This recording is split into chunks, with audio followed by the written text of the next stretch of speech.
woord had ik weer een drugstrood en lag neven mijn bad.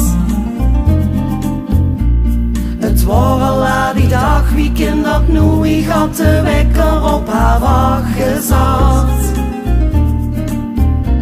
Nu kom ik weer te laat, de baas vervloekt mij en die gooit mij nog eens op de straat.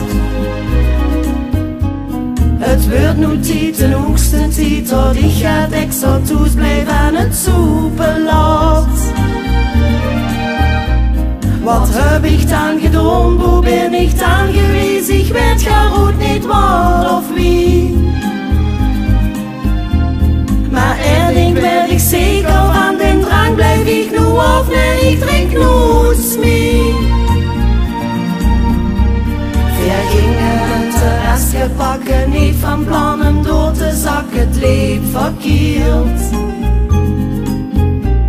Ik had toch beter moeten weten, want de laatste keer had ik een les geleerd. Ik treide in een kool en ging toen lang goed op mijn mond, kroop bij op mijn hand. Ik durf de straat nu niet meer op, want alle buren neven mich die spreken schon.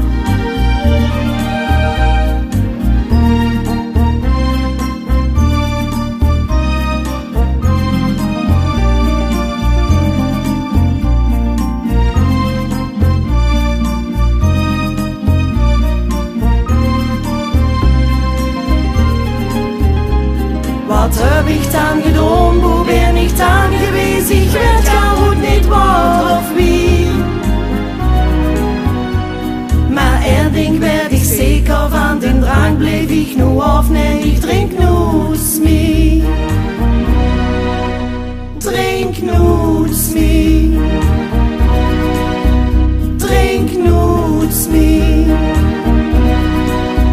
Drink nooit meer. Drink nooit meer.